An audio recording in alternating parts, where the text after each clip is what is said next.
Welcome to Bitcoin Live with me, Nick, and my co-host Sid. Welcome, Sid. How are you? Are you there? I think your microphone dropped again. Hey, how are you? I'm good. I'm having a nice Sunday. And well, as usual, we're a little bit late. It always takes a lot of effort putting all these Yeah, yeah. Whenever time. we give a time, just add 30 minutes into that. Yeah, This probably. is Yeah, usual for us. I might actually change it to 8:30, which will be more realistic. But Yeah, yeah, and also there's so much stuff, right? I mean, this one is about Atlantis and the Antediluvian myths and Antarctica, but all kinds of geopolitical events are playing in the background. We got countless interviews that have happened that we have to cover. yeah, Um, it's crazy out there. yeah. It's Um, crazy. It's getting crazier and crazier. Yesterday, Trump posted that Biden is a clone. That's like the most insane thing I've ever read in my life from a president of United States. Yeah, you sent it So to me on what was it? Another app, right? Freedom. no, no, no. Truth Social. Oh, True Social. That's it. I Yeah. always forget that name. Yeah. Wow. That's crazy. Yeah. Wait, I got it here.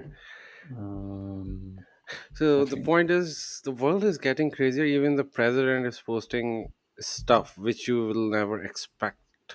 Like this was like the French QAnon conspiracy. Now it's like ministry. Yeah, this one. President Yeah. Trump is being called a conspiracy theorist after a post on Truth Social claiming there's no Joe Biden. He was executed in 2020. Wow. Yeah.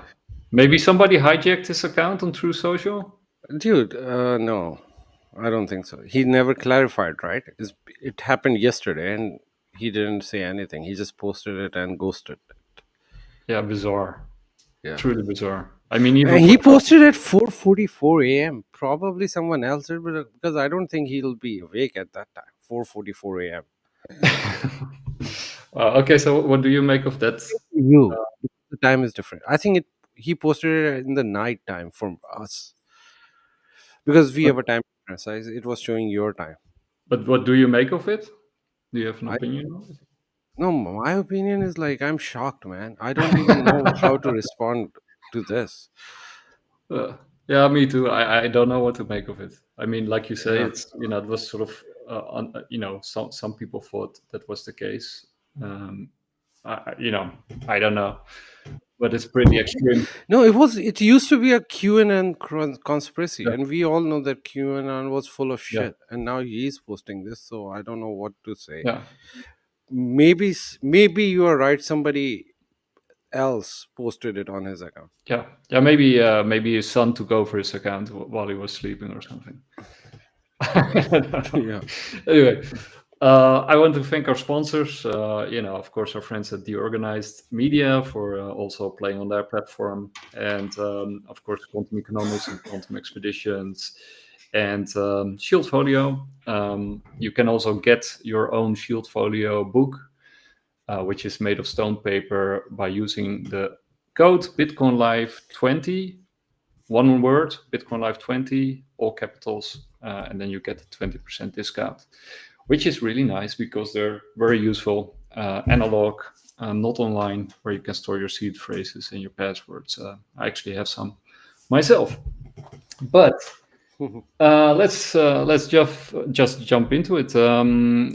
Well, there's actually some stuff that there's some stuff at the end of the last show that I want to sort of go back to, especially the Montauk project, which is Sure. insane. But before I do that, I also want to mention that there's like a big argument or a big fight, which might seem to be a little bit less right now because Bryce got into it and there was some, I think, some kind words. But at first, there was a big fight between Ashton Forbes and Ross Coulthart. Oh yeah, that's a big That's really big. news. I don't know. I don't know what actually happened because they didn't record it. But I think Ashton first confronted Ross Coulthart, and they had like actual fight. So that's what I just read. So I don't know how things gonna go, but I've heard that they're gonna use lawyers and gonna sue each other and Well, something. I'm not. I'm not sure because Bryce, who's a close friend to Ross, and they do often do shows together. And it seems, from what I understood or what I can make out of it, is that he might have approached Ashton, and that he sort of smoothed things over. So it might not go to that level. Mm-hmm. But Okay. I'm not entirely sure if that's if that's really the case or if But did that happen like in person or No, it online? was. I Do think it you was know? online because Ashton was sort of confronting Ross a lot of because of he put out a video, I think, quite a while ago about Mm-hmm. MH37. It's just what it is, and it has nothing to do with zero point energy and teleportation and time travel. All the stuff that we talked about last time. It's just a plane that disappeared, and they found the wreck. Like the Ross subscribes to the normal story, right? That it just disappeared and they basically never found any real wreckage. And Ashton confronted on him because, of course, he had the Gorgon stare, sort of the drone footage. It's now sort of proven by, I think, multiple sources that it was Gorgon stare drone footage from two different drones and that the footage is real. Nobody has ever been able to debunk Ashton Forbes claims, right? Many have tried, and some people think some have succeeded. But when you dive into it, nobody really debunked Ashton, and he only found more evidence to support his theory, including scientific evidence. And people like Salvatore Pais, who worked for the Navy, who actually had Navy patents, working Navy, working and implemented Navy patents. Um, and numerous other people who sort of corroborate his story. We do not know what happened to the plane, but we do know that the semiconducting scientists on board of the plane were probably there were these people on board, and they disappeared, and they were working on the same kind of technology that made the plane disappear in the first place, if it happened, right? Yeah. So anyway, Ashton confronted Ross on it, and then Ross deleted, I think, his video because I can't see it anymore. And basically, Ashton sort of wanted him to apologize for sort of ridiculing and I think or slandering Ashton for putting out this theory, this make believe theory about the plane disappearing. And so basically Ashton was saying, like, retract that comment because you have a lot of influence and reach, and you're basically slandering me even though I'm telling the truth, right? Or at least nobody has ever debunked me, and you're a journalist, you should do journalism and try to debunk me if you can. But he sort of never even do that, and that's sort of my recounting. I think that's sort of what happened. Yeah. Uh, I think with Ross Coulthart, he just come up with this like cloud theory that these clouds Yeah, were shot by like that photo was taken by some photographer who claimed, I don't know, like that has been I debunked. wasn't sure. You can actually see the cloud. Yeah, that Yeah. has been debunked actually. But that was like a dumb theory to start with. First of all, it is possible that two clouds look the same, but they didn't look the same. Secondly, I think it is possible that they shot on the same day. There are so many possibilities, I don't Yeah, know. but he went through all that. uh, He went through special effects people. yeah, He actually even went to a Hollywood special effects person. He said if we wanted to put yeah, that thing together, it would take months to create it, like the way the plane moves and all that stuff. And that video appeared like a few weeks after the plane disappeared. yeah, And then of course also some people say, yeah, that the footage, you can have like stock footage and you can manipulate it, and that has all been debunked because they could sort of find the original footage that it was used for. And you got the general yeah. David Lynn, or the official, I think, I'm not sure if it was a general, but it was David Lynn, who was fired for um, probably fired for leaking this footage, because it is Gorgon stare footage, and then Yeah. the company who develops these drones took that footage down, or the specs of the Gorgon stare down, after Ashton Forbes started talking about it, and then somebody made a screenshot of the footage of of that drone type, which nobody knew about because it was highly classified. So it's very weird that those specs were in a video from 2014 when nobody was even aware that the Gorgon star existed, that kind of technology, Yeah. right? So it doesn't make any sense that it's fake. To me, I've been over this stuff many times, and he has a really nice sort of list where you can go through all the evidence yourself. He also answers your questions if you reach out to him. He's a really nice guy. But yeah, so that's what the fight was about. And then I actually sent Ashton a message. Sorry, there was my cat falling off the chair. I said to him, like, even though I like Ross Coulthart, I don't think he's a bad person. And I think Ross does a lot of good, but I did send this message to Ashton. I said, even though it is clearly a controlled disclosure that Ross is, sort of helping with by putting certain amounts of information out there, it's meant to create a certain narrative about our human origin, and it's used to distract from people like Ashton Forbes and the research that they do, and the major national security implications that it has, like free energy and weapon systems, but also to create a get out of jail story for themselves, right? By creating an alternative narrative. And they want to get that out in such a way that they do not have to show all their most important cards, that they don't have to go to jail for the rest of their lives, and that they can implement another narrative based around fear and control. In short, that they can have all the benefits without any of the downside. And then, I sort of move on to Coulthart, Ross Coulthart.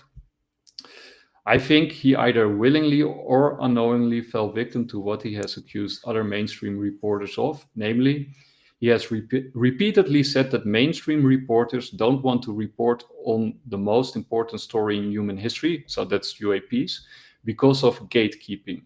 And that these journalists don't report on it because they don't want to lose special access to their sources inside the government or the Defense Department, giving them first-hand information on these events. And they don't want to risk losing that privilege and access, which they devoted so much of their time and energy building that network. Plus their careers and reputation is also tied up to it. So they don't stray from the official lines that they are fed, and that's why they are not reporting on UAP. That's what Ross Coulthart says about mainstream reporters. But Ross Coulthart is actually falling victim to what he's accusing them of, because these inside sources of Ross also give him a privilege and special access when it comes to UAPs. And he doesn't want to risk losing those sources. So he sticks to the lines that they feed him. And sometimes they are falsehoods, lies, or half-truths. And and I think that's what's the case with Ross, right? I don't think he's a bad person, but I think he just doesn't want to risk his access to these sources. And these sources, of course, say that Ashton is full of it because they don't want to jeopardize their national security prerogatives. Yeah. Also, this theory is not about aliens. It's about actual U.S. Army capabilities, army or forces, whatever, the deep state capabilities. So this is very risky for everyone. So that's why nobody touches them. If he was talking about that, oh, alien came and they hijacked it, everybody would be open to that idea. But the moment you involve U.S. government, like secret government, then you are walking on the murky waters or something. So there is a problem over there. So And it's interesting because yeah, Ashton did an interview on Coast to Coast recently, which is really good, a really good interview he did. And Coast to Coast is a really big platform in this area. And in that interview, he actually also is very self-critical. He also says, like, I think I am being used, which I also think. I think he's being used to get this information out there to a broader public, because they want to have this information brought out to such a degree that people start accepting it as a reality, but only to a certain extent, right? They don't want to have to, they don't want to be implicated themselves. And there might even be different factions, and some factions might be okay with, getting the whole thing out, and others might be more like, parts of it. But basically, they use Ashton in order to get some of it out, but not all of it, right? So I think there's, sort of, Yeah. yeah, Well, this is the problem. We don't know what's going on, right? We just have to wait and just try to gather as much information as possible. I don't know how much is real, how much is not. So just be patient. People have been patient for 50 years now, well, maybe 70 80, years about 80. you. 80, 80 Yeah. years. So we are still, I think it still is going to take some time for the full disclosure. So just keep looking. That's all I want to say. Yeah, and like you just said, like it has been closed, hidden, for 50, or basically the 80 years, like since this whole mess started in Roswell, or maybe before that. So um, so clearly, very powerful people or forces are behind this, right? Otherwise, you can't keep something hidden for 80 years.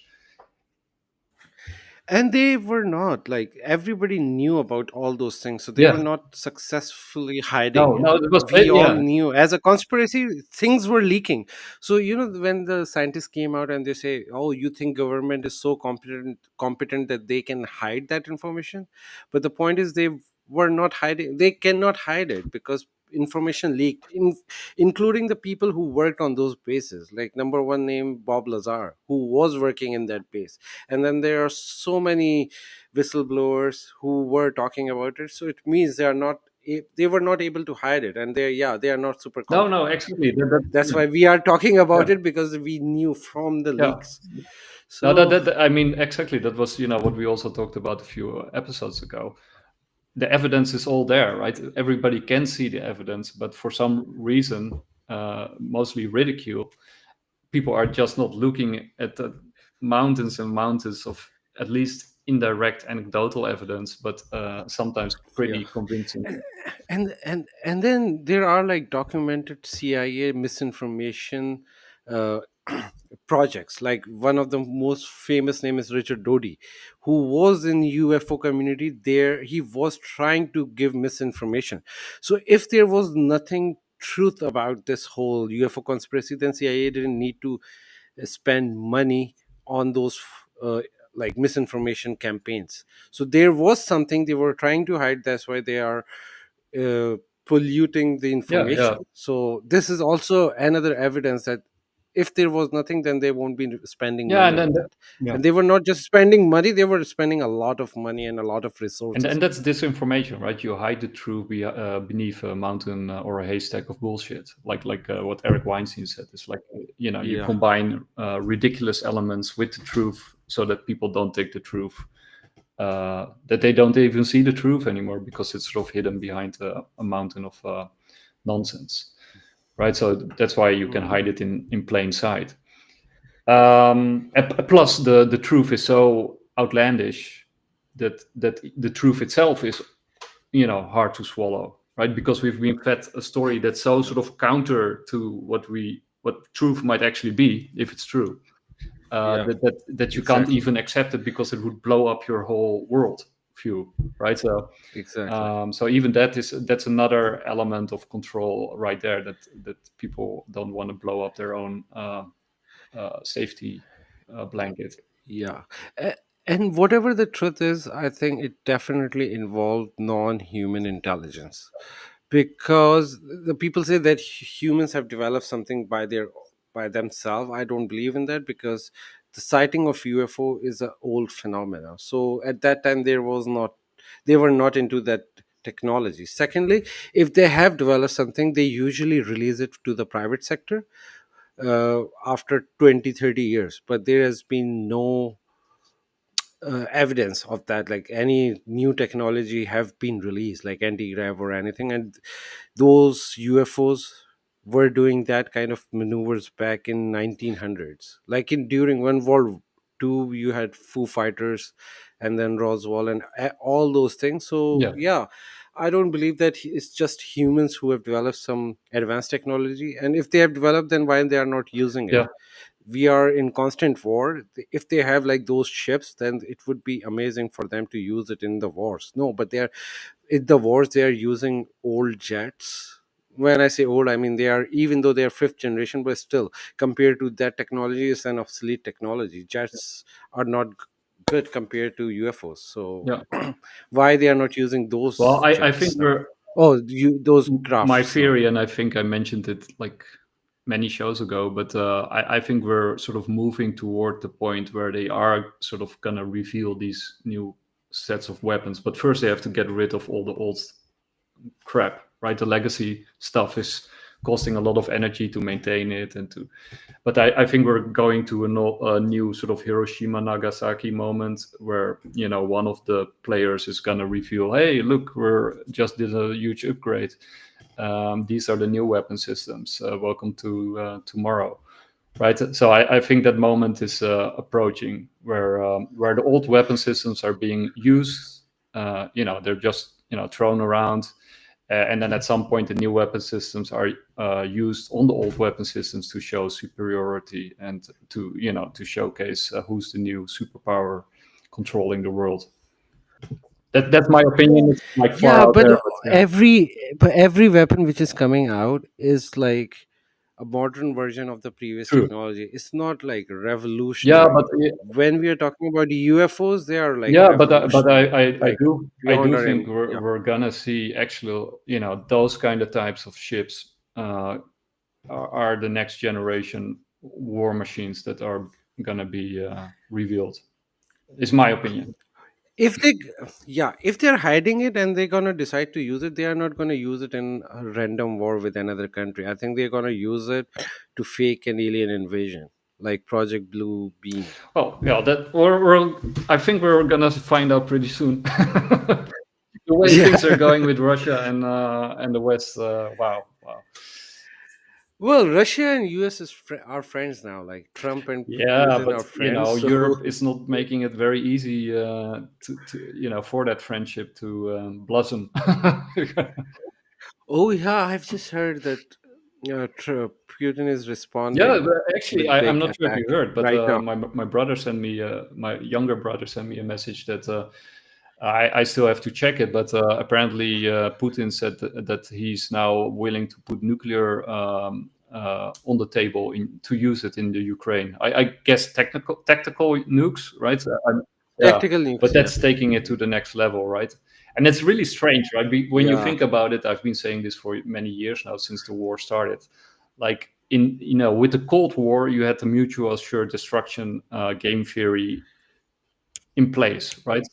yeah, Nobody would risk yeah, a war, at least no Western country would risk a war with a nuclear armed uh, country like Russia, yeah, because even the small risk that they would use it in some case would sort of it would would be suicide. So it would also always be go for the diplomatic solutions, right, when you sort of dealing with these kind of powers. And then slowly we sort of went on the escalation scale. Also, I mean, Iran is of course also a case, and there's many, and North Korea is another example where we sort of let go of the mad um, yeah. doctrine. But technically, look, we cannot stop a country from doing what we are doing, Yeah, right? If we can develop nuclear weapons, then other countries have a right to defend themselves. I do yeah, believe yeah, that. So we can't like control. But I don't think is he gonna use nukes because he is not interested in killing normal civilians. He is only interested in taking out the leadership, and even not even the leadership, because it is like Zelensky is a very easy target for Putin. If he want to take him out, he could just do that. But now I think he might try to do it because they tried to assassinate Putin recently last week, so he will respond yeah. with And that. they But also I attacked the Air yeah, Force, the Russian Air Force, and I think the nuclear base, the nuclear submarine base. So there were some really heavy yeah, strikes on Russia, and Putin has been demanding an ultimatum, like I think last week, and then this happened. Yeah. So and then UK is now asking for nuclear armed jets. So I don't know. Yeah, World War III. And then I'm sorry, but like Project Bluebeam is like that, right? You will have World War III, and then alien invade, and then we will unite, defeat aliens, and then we will form one world government. So it is quite Yeah, it's possible. still on the table. It's still on the table. Yeah. Okay, and then two more things. One thing was what you said. Like, I think it's a reverse engineered like alien tech mostly. Yeah, like yeah, but then I do agree with Ashton. Even if that's the case, then our focus should be first and foremost on the technology, right? I mean, the NHI aspect is super interesting, and we love exploring it, but the technology behind it is, of course, way more dangerous and important for people to focus their attention on. Because if this is real, first of all, it would eliminate all scarcity on Earth. It would create abundance and peace, because Hmm. most of the wars are fought because of scarcity issues.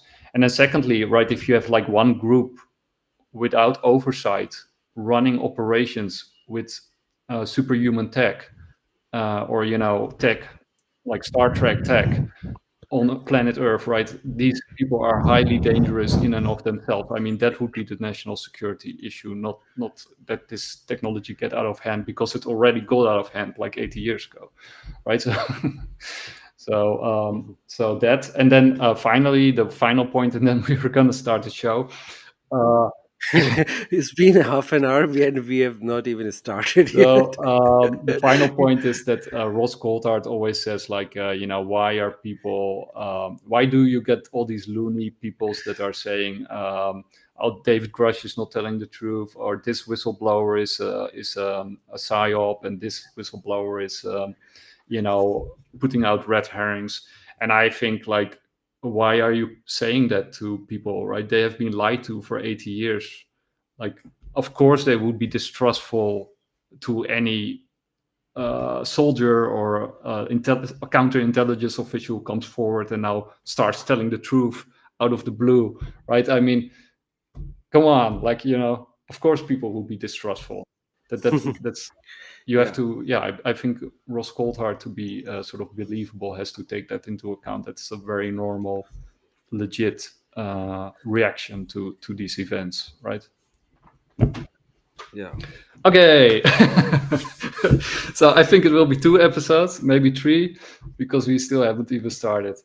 So Project Montauk, let's start there, because that was sort of the end of the last show.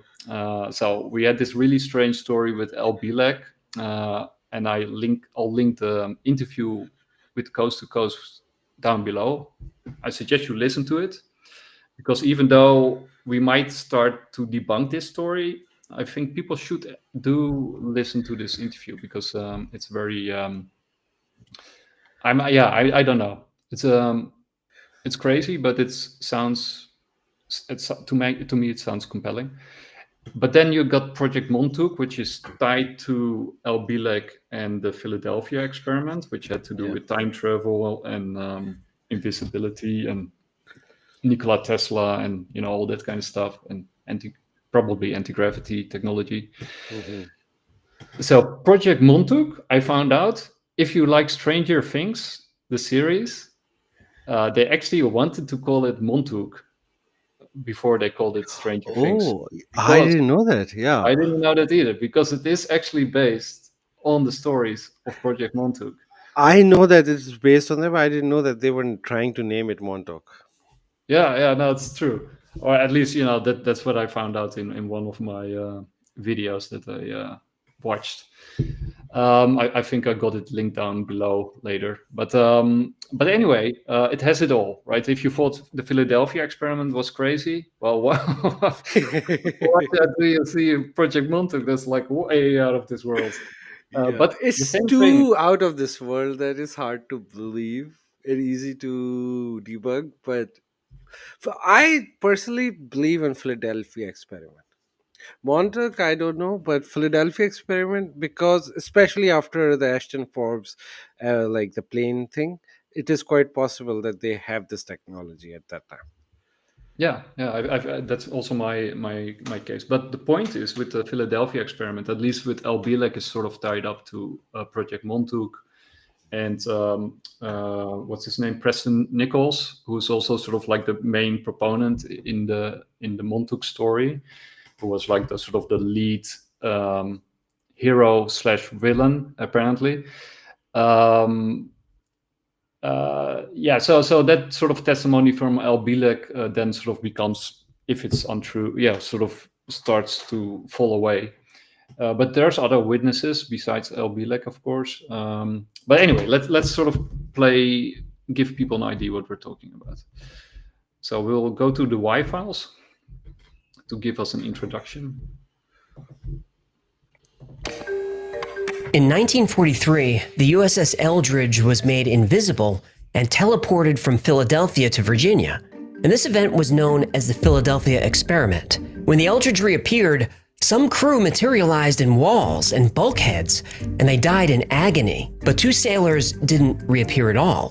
The two men, who happened to be brothers, were presumed dead or lost. They weren't dead. They traveled 40 years into the future, into a secret military base on the east end of Long Island. They became unwitting participants of the Montauk Project.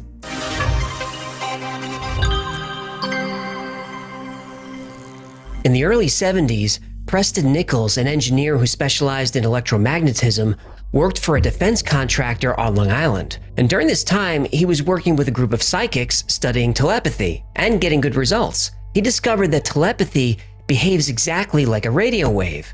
For some reason, at the same time every day, his subjects' minds would be blocked, and he had no idea why. After 3 years of this strange phenomenon, Nichols brought in radio equipment to monitor the signals during the psychic blackout. He learned that whenever 410 to 420 megahertz was detected, his subjects were jammed.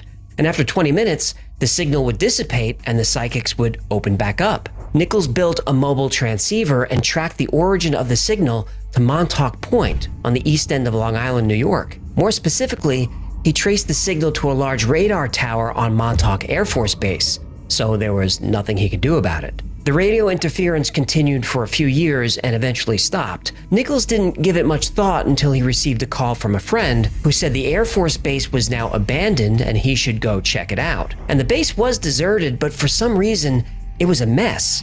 You would expect the military to decommission a base in a clean and orderly way, but not Montauk. It was as if whoever was working here cleared out in a hurry. And after exploring, Nichols came across a young homeless man who was living in one of the abandoned buildings. The young man acted nervous. He said he was a military technician who worked there, but he deserted when a large beast appeared and tore through the facility, forcing the project to shut down. Nichols asked the man what he meant by a beast and a project. The young man seemed confused. He said, "You don't remember? You're Preston Nichols. You ran." Yeah. So this stuff goes. I mean, it's off the charts because you got time travel, and then when you sort of watch the entire video, then they also go into the future at some point. Some interesting aspects, and some way into the future, and of course they also go back in time. So you got the whole time Yeah, but they travel go thing. future twice, right? They just go 100 years and then they went like five, Yeah. 700 years. So, anyway, first of all, I just want to say I hope we don't get a copyright strike from Wi Fi's. I Oh, really hope that. yeah, well, so far they are very nice, and YouTube sort of checks if there's any sort of copyright issues, and they let you know. So Yeah. But anyway, but yeah, yeah. go But on. I think they are really cool with that we can use their content. I think they're pretty cool with that. As long as, yeah, we give them proper credit. Yeah. Oh, yeah. But Anyway, their we're content doing. is so good. I just Yeah. like really want to watch that and let him explain rather than we explain it. We explain it because he's like a perfect guy to Yeah. explain anything. It's like my favorite Yeah. YouTube channel out there. And also I think, with these kind of shows that we do, like, let's say if you didn't have any video content to sort of support your claims, then it would just be you and me talking, and then Yeah, nobody would believe a single word that we say, and then yeah, nobody would click on the links and watch yeah, these videos yeah, and do research, right? So yeah. basically what we're doing here, we're aggregating information for people Yes, to continue their own research. So we're bringing them new viewers and new yeah. subscribers. Oh, And by the way, since we have started with that, we have to play the end because end is very interesting of well, this video. actually, yeah. So okay. So basically, Preston Nichols, who was an electromagnetic engineer, which is very interesting because that sort of ties into the work that Ashton Forbes is doing, right? So that, and then he was also working with telepathy. So that's interesting. And I also want to tie it. So okay, but then apparently he had his mind. He had his mind blocked right after the experiment. Hmm. The sort of the things that they did on Montauk was sort of mind control was one of them. They wanted to so mind control, summoning entities. They could apparently generate objects into physical reality. Basically, it's Stranger Things. It's really Stranger Things plus time travel. I'm not sure if Stranger Things has time travel, but No, I think they are like dimension jumping in Stranger Things. yeah. But it was. I think some people know Severance. Severance is a really cool series. I think it's on HBO. Yeah, And then it's about a person who goes to work, and then as soon as he goes into work, he loses his memory from his, when he's not at work, and then when he leaves work, it goes the other way around, that he forgets what he does at work, and then he, Edward. Yeah, yeah. And that's actually what this is also about, because Preston Nichols is actually sort of losing his memory when he's at work, and yeah. then when he's not at work, etc. You know the gist. So that's also in there. Hmm. um, but okay, okay. Wait, I got another one. Let's So let's wait. Okay, wait. I'll do it a little bit differently. Let's first go to the mind control, Okay. because we actually covered mind control before, um, and so Project Montauk had this huge radar dish, right? You saw it in the video, right? It's sort of Yeah. they have a base, Tower, yeah, tower with a radar dish on tower. that. Yeah. And there's a really good interview also with Preston Nichols on Coast to Coast, um, which I also recommend you listen to, because it's really in depth, very technical, and it resonates very strongly with everything that Ashton Forbes is saying. But basically, what he's saying is that they use the radio dish to amplify the thoughts of certain individuals, and that they can then use it to mind control, um, people, right? Yeah. But we actually have a story like that from a very credible witness that we've played before, Daniel Sheehan, who also worked on Watergate. He was like a very close friend to Carter, President Yeah. Carter, actually on the team. He He's a was a Jesuit priest, right? no, he's connected to the Jesuits. He Yeah. was not a priest, but he's sort of closely connected to the I Jesuits. think he worked with. Oh, so he was a lawyer. Sorry, he was a lawyer for Yeah, he's Jesuit. a lawyer, Yeah. and he Yeah. worked on the really high-profile cases, like really high-profile cases. Um, and this is okay. Let's see what he says. So this sort of ties into what Project Montauk was all about. And he showed me the second file, and it was again from Ingo Swann. It was a deep inside report from Ingo Swann that they had taken Pat Price in the program up to southern Canada, south central Canada, just north of the state of Michigan, and they brought him to this little facility. It was like this little domed little building, and it had these big, huge dishes on top, these communication dishes on top. And they brought him in, and they set him down, and they put this helmet on him, and they had him think a particular message.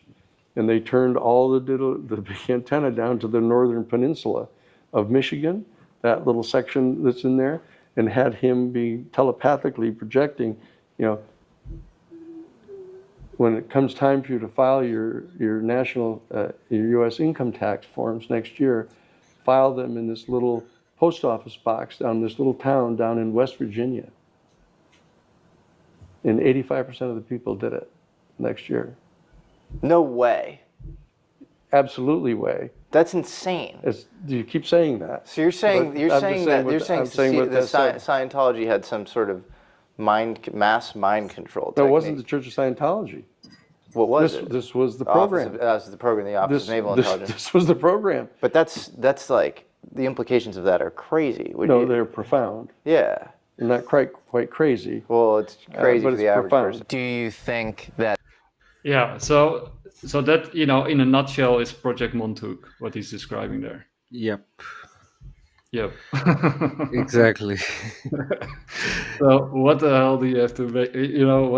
What do you think of that kind of stuff, right? So Yeah, but there are a lot of other conspiracies came out of like Catholic Church. For example, that device they had where they could see Jesus in the past and all those things, which have been debunked. So again, take this stuff because there is some truth into that, but the problem in the Montauk story is the Albilik and his time travel stories. They are like little bit sketchy, but other than that, I am pretty sure US government have tried all those things and there was project. I don't know how much truth is in there. no, I agree, right? I mean, it's very difficult to sort of believe this stuff. Right? I just want to say something about the comment that Trump is probably being controlled by something. Could be aliens or could be something else. But all the presidents and the politicians are being controlled by someone. Not mind control, but some kind of control. Blackmail or whatever. But all the presidents do what deep state want them to do. And we don't know what deep state is. But okay, let's continue, right? Because I'm gonna play 2 more clips and then we're gonna wrap Montauk. Upon hearing the words, "The time is now," Duncan Cameron unleashed a monster from his subconscious. But it wasn't in the lab, it was somewhere on the base. Preston Nichols describes it as at least 10 feet tall, hairy, and vicious. It was tearing through the base, attacking everything in its path. Nichols' supervisor ordered the power generators shut down, but that had no effect. The creature was still wreaking havoc, building after building. The Montauk transmitter was shut down. That didn't work. The main power coming from the utility company was cut. That didn't work. Power was still on.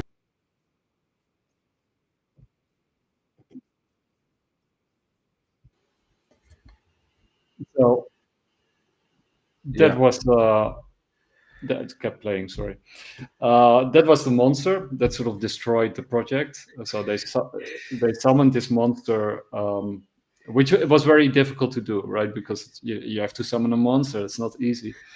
And then there was sort of to destroy the base, and that's why it was deserted like the way it was apparently, right? But also if somebody want to destroy a lab, there are easier way than summoning the monster. But but there were some monsters found around Montauk, so I do want to play that one. Okay, let's play it.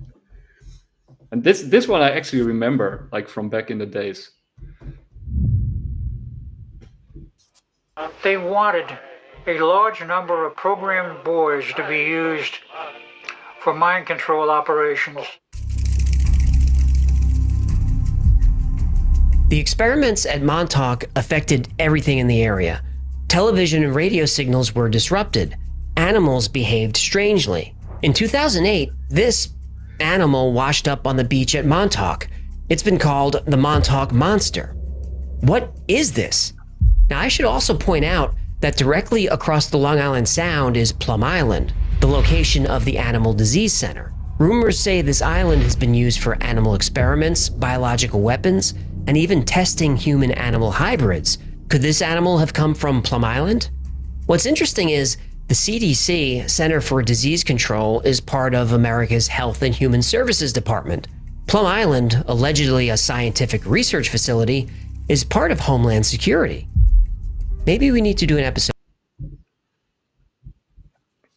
Yeah. So anyway, the Oh, by the inspiration way, is just a wild boar. that's not. But there is a whole episode of Plum Island on Mhm. Wi-Files. People should go and watch it because he described it really well. And And then I also he recommend. talked about those pictures. Then you will know that that's not wild boar, but there is something else behind it. I haven't seen that one. I'm gonna watch it. Yeah. But then also watch this one because these are just Oh, snippets. yeah, You yeah. have to watch Watch the entire thing. watch the whole thing, but there is like a whole episode if you want to know what these animals were. Like what's the conspiracy behind these animal photos and all those animal things, then you will know Yeah. the whole. Uh, Plum Island is actually a real thing. There was an institute again, but there is like so much misinformation out there, so let's see. Thank Thanks. Yeah, so and we're just also having fun, right? So we're asking everyone to have an open mind, right? Just look at these things, yeah, make up your own mind, and tell us what you think, right? I mean, it's also interesting to get different perspectives on these. And you're also welcome to come on the show and debate us if you want it. yeah. But We just to let everyone know that I am not married to any of the conspiracies, so my mind is open. Sometimes I as know long that as your there is, brain doesn't fall out, right? as long, yeah, yeah, unless like there is like a crazy conspiracy like flat earth and stuff, I don't even want to engage in that because that's really bullshit. But other than that, everything else I'm open to discuss and not debate on anything, because like yeah, I can discuss it because I'm not married to anything. There is, I know that every conspiracy is like conspiracy. There is no like proper evidence, and then there is some truth behind it, and then a lot of misinformation is diluted in there. Yeah, yeah, that makes it Yeah, makes it a lot of fun, but also very frustrating for many people because most people they want clear answers, yeah, black and white, and they don't want to be on a gray area. topic forever and never get a clear cut answer, right? So I mean, I studied philosophy, so I love open-ended questions that lead to more questions and more questions, right? So I'm kind of, it's my sort of background to never get a clear-cut answer. So I love this stuff. Yeah, But and I then also I'm know, always, yeah, yeah, but just to make my point, I also know many people who hate philosophy because of that, right? yeah, Because it's just endless people talking and they never get the clear answer, and I hate philosophy, I never gonna do it again, right? So you also have those yeah. kind of people. Yeah, no, they will die out. Evolution will take care of them. But one thing I was saying, like back in the day, if you go and read old mythologies from any religion, like old one, you will find chimeras, like weird animals, like human animal hybrids. So I think there is like, and they are like interdimensional beings who sometimes enter in our world and people see them and then they document them. You will find them in Greek mythology, Babylonian, Hindu, Norse. Buddhist, Norse. Everywhere you go and look, even in old Arab traditions, there was no religion, but then there was like traditions going on. There are some mentions of creatures like that. So Yeah. uh, there and is something to it. and that's also why I like mythology, right? Those monsters and creatures that are in there, I mean, they're very Yeah, fascinating, and they grab the attention when you're young, like what the hell yeah, is chimera, what is hydra, what is the Jormungandr, right? What yeah. are all these creatures and how did they come up with it?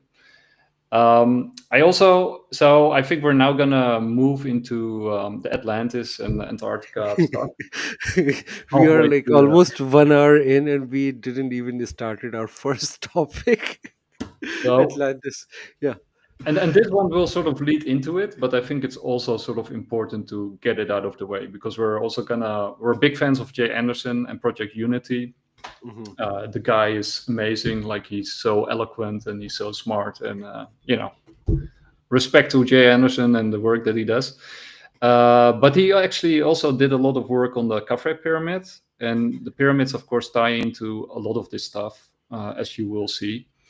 And recently there was some news because there were these structures found under the Khafre pyramid, right, by the Doppler SAR technology from Philip Biondi. Allegedly. Yeah, still allegedly, right? Even Philip Biondi says, like, I'm not saying it is there, but it is very likely there. He gives it like 50% certainty based on his research, because they've done so much research and they keep finding the same results with different measurements and different equipment. But of course, until you start digging there and until other people also see, then it's still unclear, right? But after listening Zai Havas on Joe Rogan, I'm pretty sure there are a structure underneath it. Yeah, I think he's a clear gatekeeper, right? I mean, if there ever was a gatekeeper, he's it. He's like the final boss. Yeah, definitely. But I don't mind him. I mean, I don't think he's a bad guy or something. But I think he just it's his job to do that, right? Yeah. But now they found structures underneath the Menkaure pyramid, if I pronounce that the right way. So the same team used the same technology, and they found similar structures there. And in this episode, which is a little bit tedious because they keep translating everything into Italian, so it's not very nice to listen to. So I hope he makes a sort of summary of this one. But Filippo Biondi also goes into the criticism that he got from Sawi, is it right? I always forget his name. Anyway. Whose name is Zai? Other research group is very, very important. So we, during when we were compiling our paper, we have cited more than one time the Scan Pyramid project. But they did not do the same thing for us. E Filippo dice che nella loro pubblicazione del 2022 hanno sì menzionato invece lo Scan Pyramid Project nel loro lavoro, mentre invece al contrario lo Scan Pyramid Project non ha assolutamente citato né Filippo né Corrado Malagna. Yes, thank you. And then Zaki Havas, during the Joe Rogan Experience show, which I repeat, I thanks everyone, especially Joe Rogan. Zaki Havas said that our paper was not peer-reviewed, and this is extremely false. It's a fake news.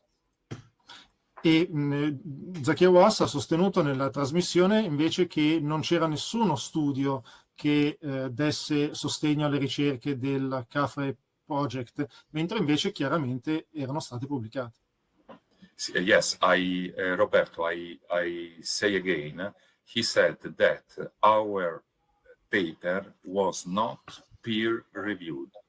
Dice Zaki Havas è stato specifico nel dire che non c'era nessuna pubblicazione scientifica. Revisione paritaria, dove c'è revisione paritaria, scusate, revisione paritaria, non c'era alcuna revisione paritaria di questo lavoro scientifico. Thank you. But this is false because the reviews reports are online and there were more than five. I am not sure about this, but I can have a mistake or one or two. I don't remember. More than 5 referees. So you can see he's really upset about it because, basically it's claimed that he's a liar, right? I think Dibble also said the same thing on the show, right? That it wasn't peer reviewed, that they're just, alien lunatics, and that the technology had never been tested, which, is also nonsense. This sort of gatekeeping and sort of, ridiculing like a world-renowned specialist when it comes to SAR technology. You know, and then hoping that people don't look any further, right? Because Dibble is, of course, the expert or the authority in this regard, which is nonsense, right? What does he know about SAR technology? What does he even know about archaeology? He specializes in ancient seeds used in Greece, right? So Yeah. I mean, I can totally feel his frustration. But so I wanted to sort of play this because they found these structures underneath a second pyramid, right? And they already found sort of perhaps allegedly these giant structures underneath the Khafre pyramid, and that all sort of ties into Atlantis, as we will see, and the records that were perhaps kept there in these holes, and the fact that the tombs, the pyramids, that they never found a mummy or like a body inside it, like they were always empty. So the fact that it was claimed that, you know, to bury the pharaohs, right, they never found any bodies inside these pyramids, right? So they just keep repeating these claims, even though they're clearly false, right? So I mean, even by their own standards, they're untrue because they never found any evidence to support their own claims, right? So, but anyway, so I think this will be a preliminary setup to to Atlantis and Antarctica, because I think we should first focus a little bit more on the antediluvian stuff, and then in the next episode go really into Antarctica and Atlantis, because I think we don't have enough time to cover that. So this will be a preliminary setup. So we're going over the antediluvian stuff first, and then next episode we'll do the Antarctica and Atlantis stuff. But to sort of make it a possibility, a reality, we're going to go over some of the evidence. So and Jay Anderson is the place to be, right? This guy is amazing. He did a really nice show, and I'm gonna now play a few clips from that one. What the model tells you was going on in human history at that time, it makes zero sense. And Göbekli Tepe is such a good example of that, because prior to discovering Göbekli Tepe, it was just assumed to be a region of hunter-gatherers. Like, this is a hunter-gatherer area, and there's no evidence of advanced civilization. Suddenly Göbekli Tepe pops up, and the mainstream tries to push forward the idea that this must have been then created by the hunter-gatherers. It's like, that doesn't make sense. How did they get out of their deer hide tents and, you know, just suddenly one day erect one of the most incredible megalithic sites, again with alignments, again with solstice and equinox?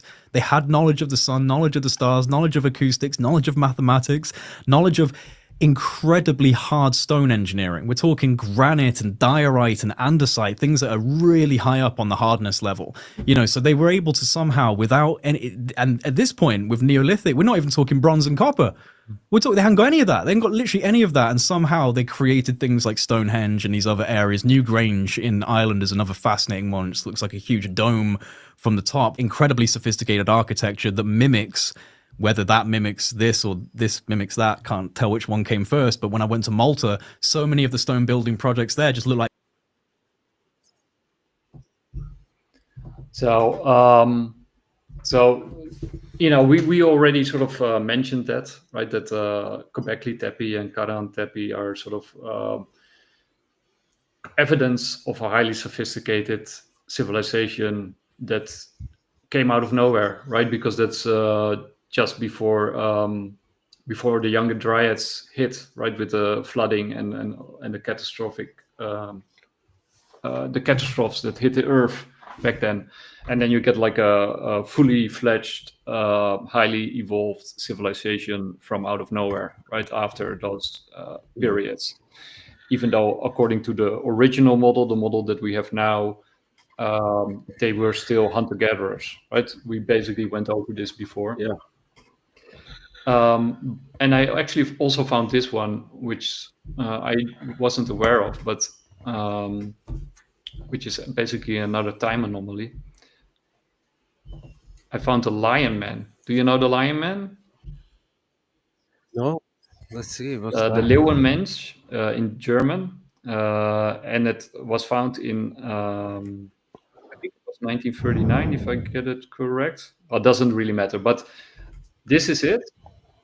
And apparently, this statue. How old do you think it is? 10,000 years old. 40,000 years Right? old. Whoa! 40,000. Oh my Uh-huh. God. Wow. How do they know that? It's like, did it carbon Yeah. testing? What did Yeah, carbon between dating? Okay. 40,000. Wow. 35 and 41,000 years old. One of the oldest examples of an artistic representation and the oldest confirmed statue ever discovered. This is like not like a random statue. This is like really good craftsmanship for 40,000 years ago. Like now, if it's there, it means there is a high possibility about the theory that pyramids are 35,000 years Yeah. old. Because that's like what I actually believe in, that there was a civilization 25 to 35,000 years ago, and it got destroyed, and then it got destroyed again. Because I think there was a younger Dryas back before the younger Dryas we know, but there was another catastrophe 35,000 years ago or 25,000 years ago. And then so there is a possibility that maybe pyramids were built before that. Yeah. They carbon dated the ones in Bosnia, and those were 30,000 plus years old, give or take. And then you got the one in Indonesia. What is the Mountain of Enlightenment? I forgot the original name, which was, I think, also in that range. I think 27,000 years old, the oldest parts. And then you got quite a lot of these places that are sort of in that ballpark area. And then you got, of course, the antediluvian. So you got the flooding, like the diluvian. So the flood, pre and antediluvian periods, before and after the flood. Basically, that's what it means. What we talked about last time. How you've just described. Well, no, I think it's indicative of a globally influential culture that was able to go around the world and influence cultures to do these types of building projects. I mean, you can invoke things like the bow or the ladder or a dagger as things that would be intuitively invented, most likely across cultures without contact. Okay, because it's something that's so useful and so fundamental. The bow is a good example. It just seemed to be invented everywhere at once. So that's got nothing to do with cross-cultural pollination. That's, I don't know, what do you want to call that? The morphogenetic field of collective consciousness and, whatever you might think that to be. But this, you're talking about multiple different scientific disciplines being involved in this, right? So you've got the architecture and the mathematics and the astronomy and the acoustics. That can't happen like sporadically, randomly. That has to have been a core knowledge that was being passed on and shared. And like you said, there's all of these cases of civilizer gods, Quetzalcoatl, Oannes, or the Noah, all these different archetypes of people that have come from a cataclysm and provided the survivors with knowledge. And I think that that's worth paying attention to. There's over 200 cultures that have a global flood myth, and we still disregard that. And it's interesting because, if you saw the same kind of thematic sequencing in chemistry or biology or linguistics, you would call that a shared ancestry. But when it comes to mythology, we just say that they were making it up. Like, oh, it's just stories.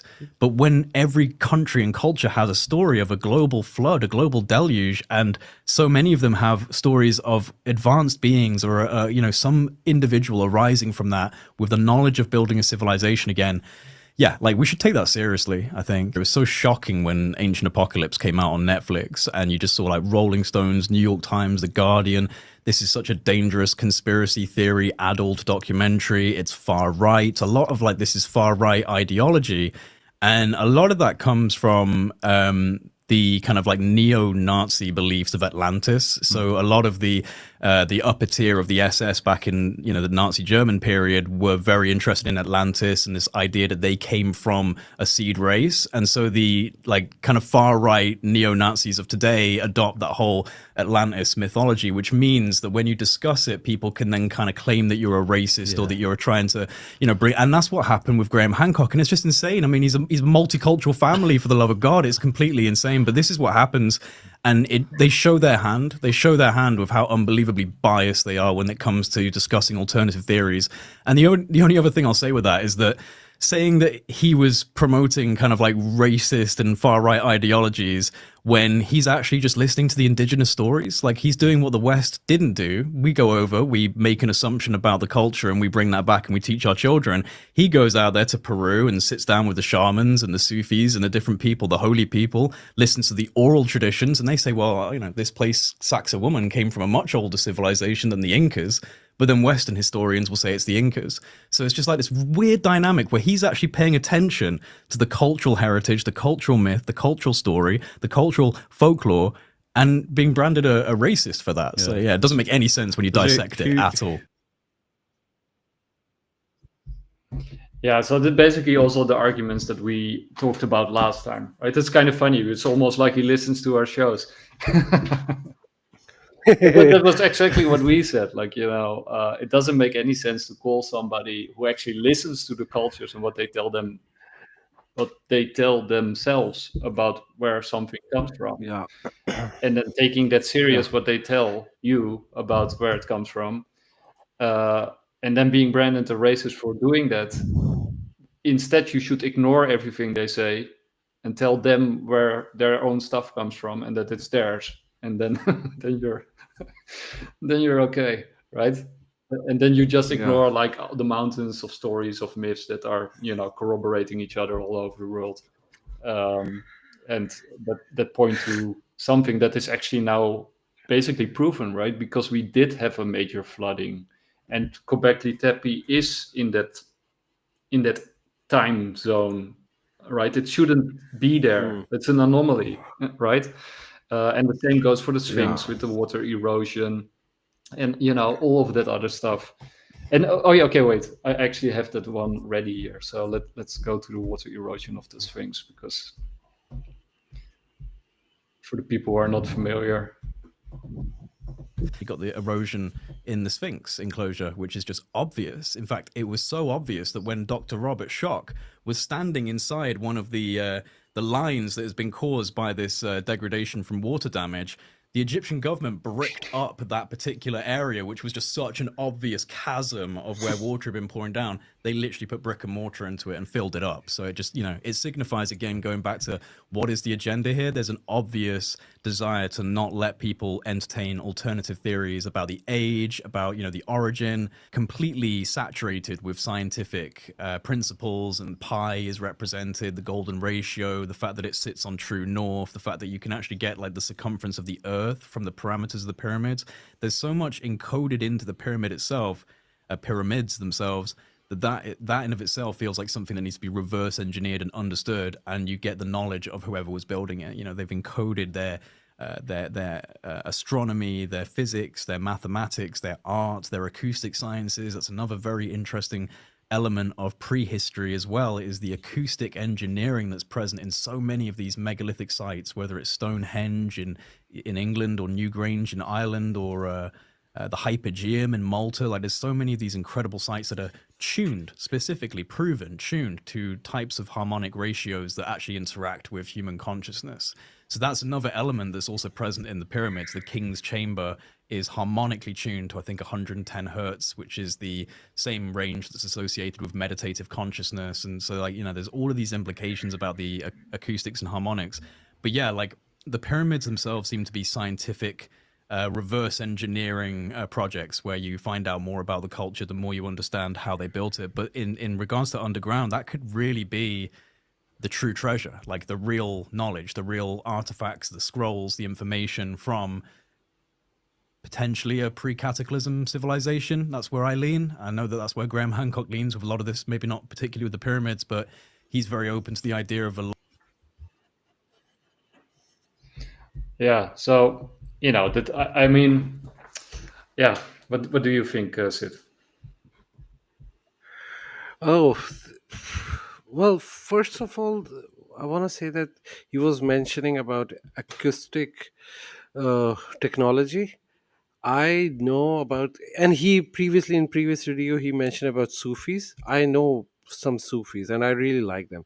So they still use some sort of chanting and some sort of like movement to go into trance, and then they enter in like a psychedelic journey through that. So this thing, I know I've seen it happening on multiple different countries from different people. So it is quite possible that back in the day they were way more in tune with that technology, and then they can use sound wave to move stuff, and that makes more sense to me. At least sound and acoustic were a very critical part of their Yeah. society, right? And like you say, like in Yeah. all major religions and sound and chanting and Even right.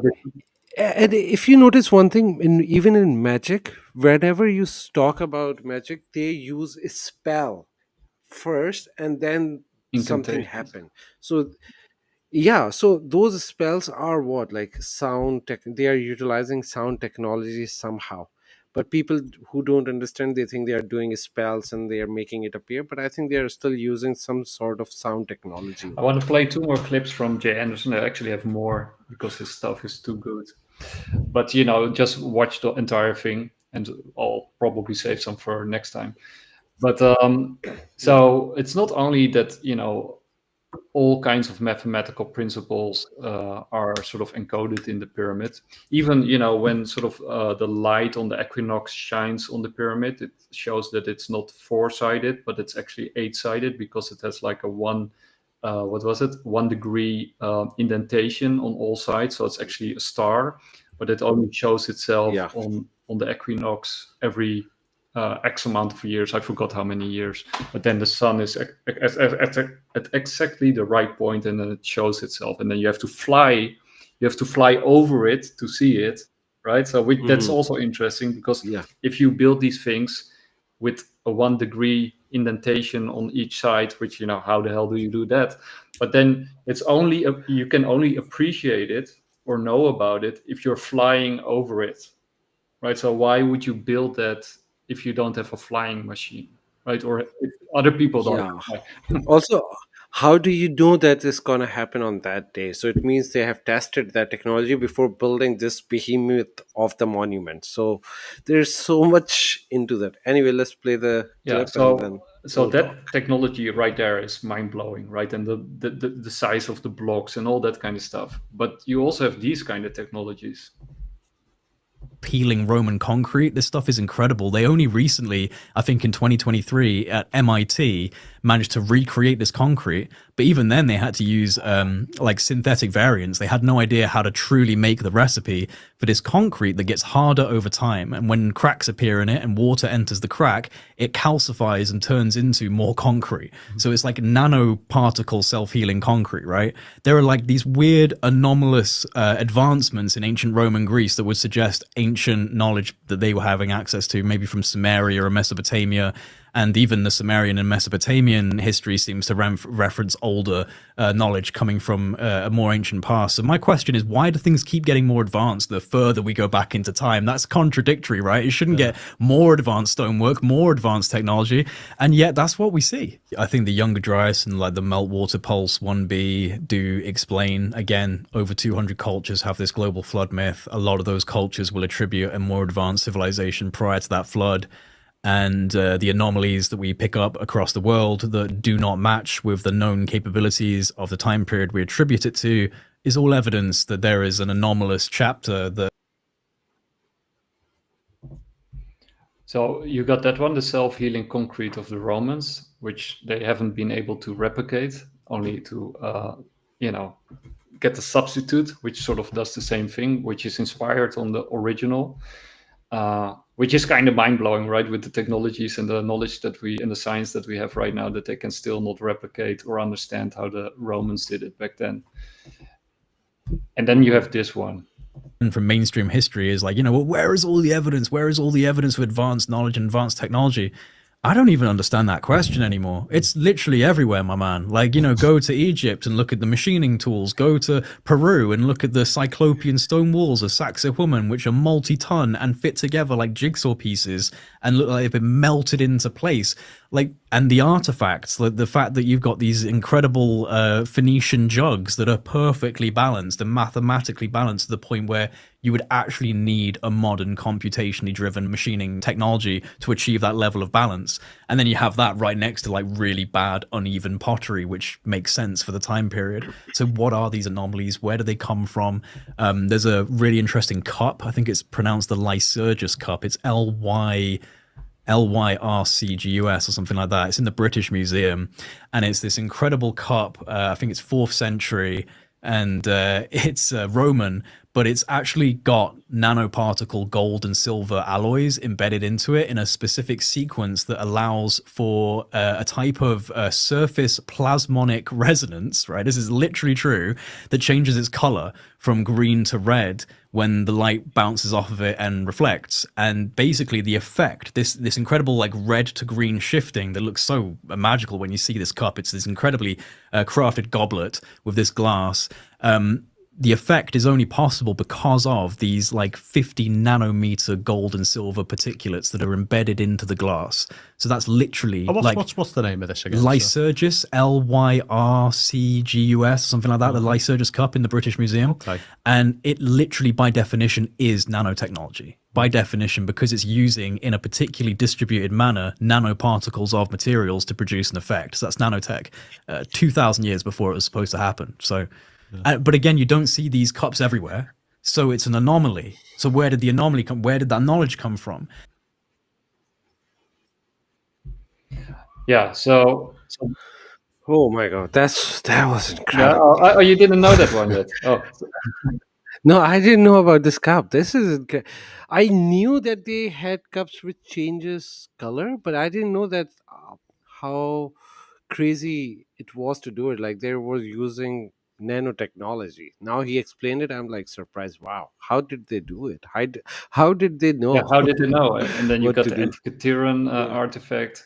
We also had those Yeah. artifacts, those round, those spheres, those balls from 2 Yeah. billion years ago. Yeah. Right. You keep, when you start digging into this stuff, right, you keep finding stuff that shouldn't be there, right? That shouldn't be possible, there. and they don't really give answers, right? With the spheres, they say, Yeah. we don't know. It was probably natural. That's sort of their, and then they ignore it, right? So that that is their answer.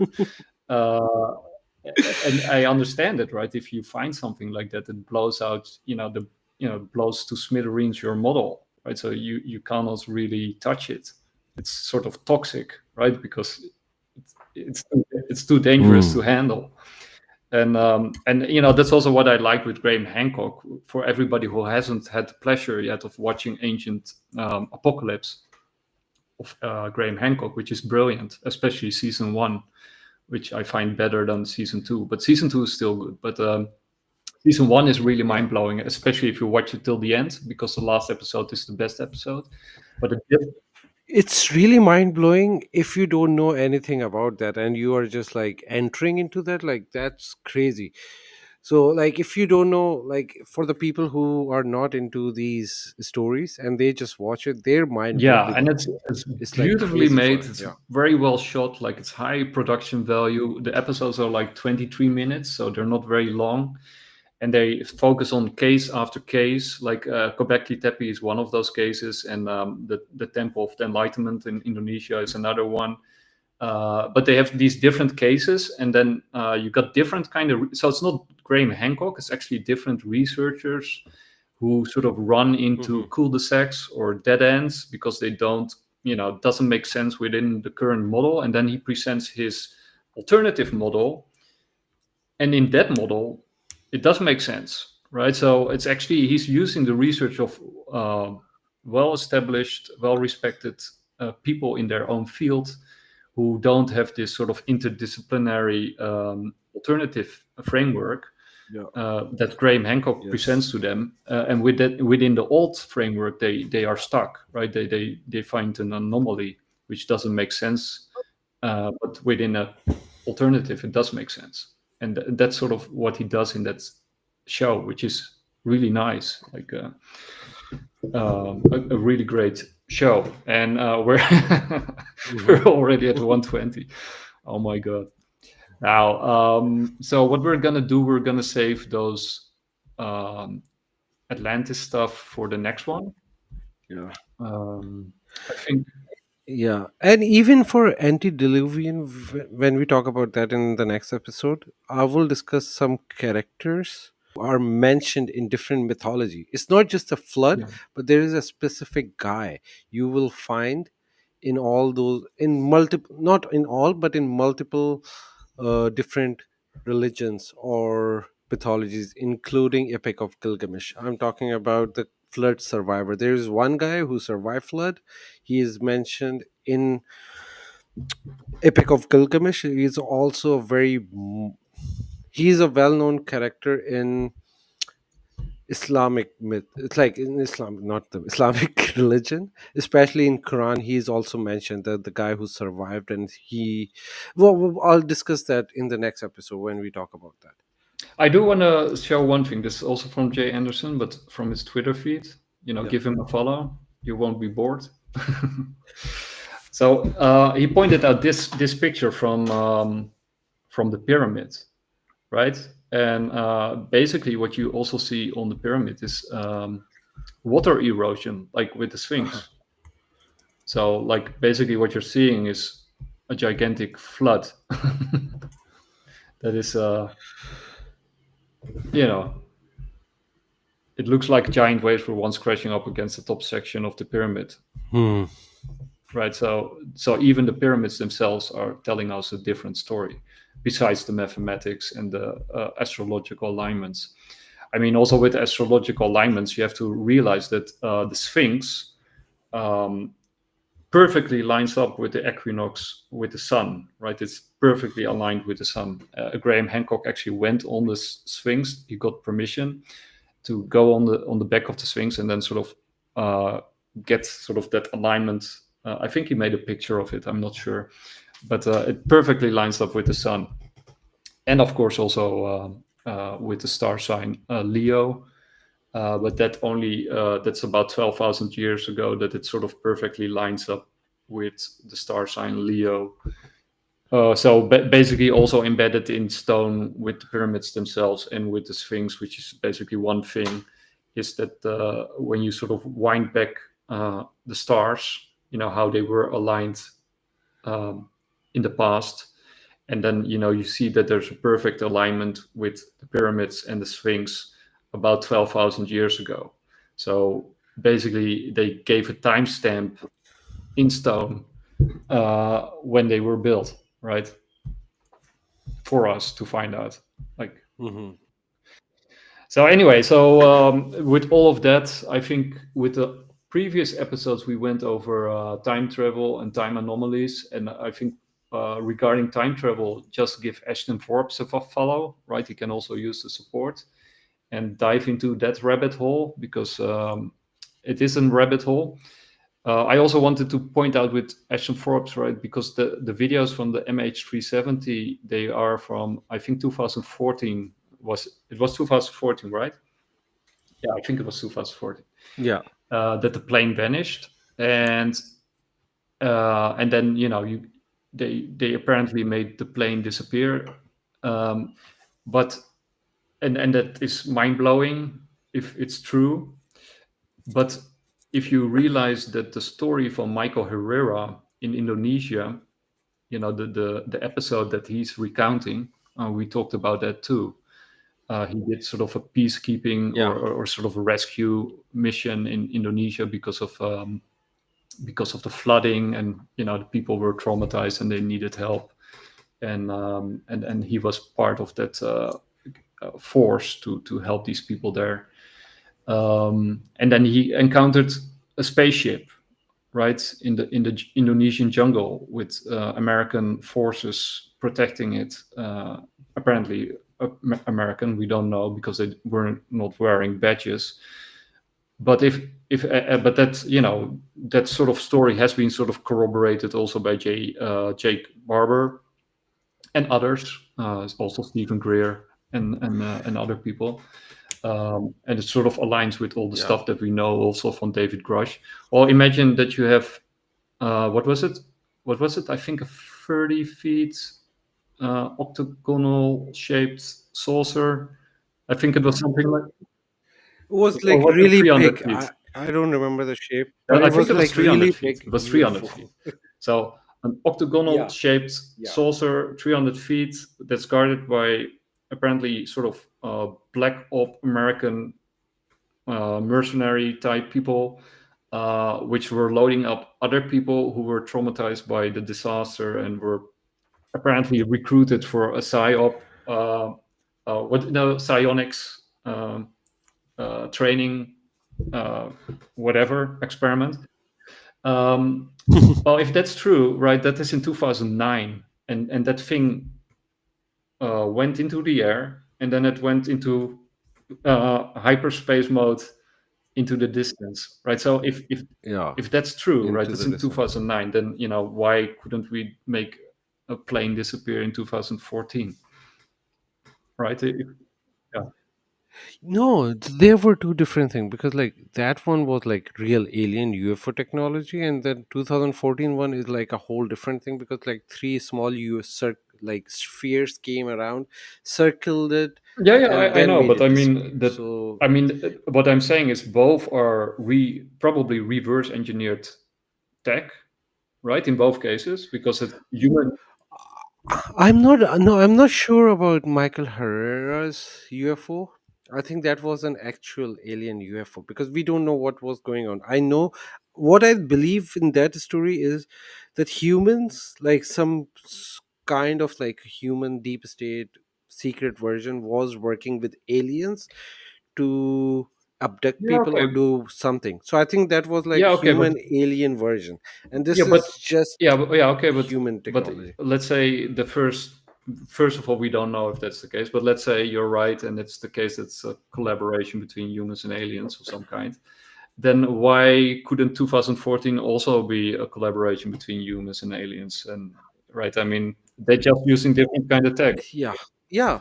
No, but yeah, but with 2014 one is, I think it's just a human technology because of all the explanation given by Ashton Forbes. But I think that 2014 one is more tied towards Project Philadelphia experiment, because that is very Yeah, similar to 2014. So I think if they could yeah, do it well, in Philadelphia experiment, yeah, then they yeah. could I do don't it know, but I in think the Philadelphia experiment 2014. itself, you can also wonder, like, where did they get the idea to do that? And when you sort of do look into Yeah, Townsend Brown research and the fact that UFOs are basically time machines, apparently they can, they fly by bending time and space. That's how they move around.